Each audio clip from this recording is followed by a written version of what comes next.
gentleman also is Colin Whitehead, equity analyst at Fat Profits. He joins us now from Sydney, from Melbourne to Sydney again. Colin, many thanks to you for joining us. Just talked to Andrew Forrest just then about his clearly stance on this. He says quite simply again, he will pay tax, but the fact is that others like the multinationals won't pay tax, and that's his issue. Therefore, he is gathering a case. Again, how strong do you think his case is? Is he fair in what he's saying? What Andrew Forrest just said is absolutely correct. The fact of the matter is that the Gillard government needed to shut down the mining industry's campaign against it following the original super profits tax, and they've clearly negotiated something that's very much in favour of the three majors, BHP, VEL and Rio, and the cost has been levied on the mid-level players such as Fortescue. The smaller producers won't be affected because there is a $50 million cut-off on earnings before this tax comes into play. But the fact is that the larger players are able to utilise their larger project base to claim a larger depreciation offset and therefore reduce their effective tax rate.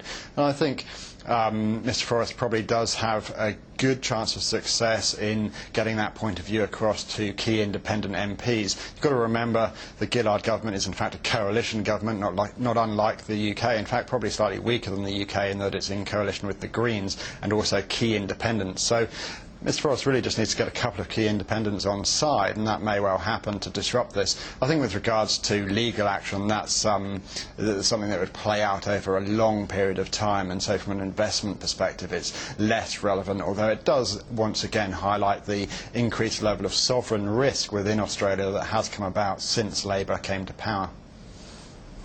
So, Colin, just a final word on this again. His description of the draft legislation as a mad dog's breakfast, and he just told me that he abhors and resents the government's treatment again of the mid-companies as you described again. His anger, therefore, is fair enough, isn't it? Well, that's correct. See, the government at the end of the day, I think one could argue, hasn't really acted in the country's best interest. It's really acted in its own best interest to shore up its election victory, and it's done that at the cost of some of the mid-tier producers, and that's really what's vexing Mr Forrest, and I can understand why. Let's go on, if we can, to the strikes at BHP.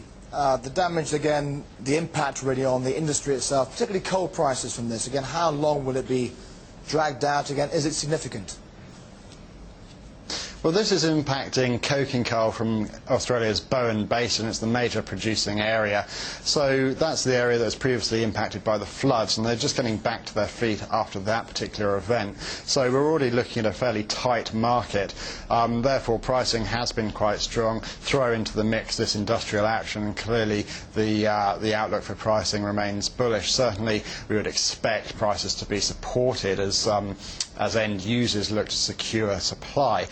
At the moment, the industrial action isn't hugely material. We're looking at rolling stoppages of 6 hours across about 6 different sites.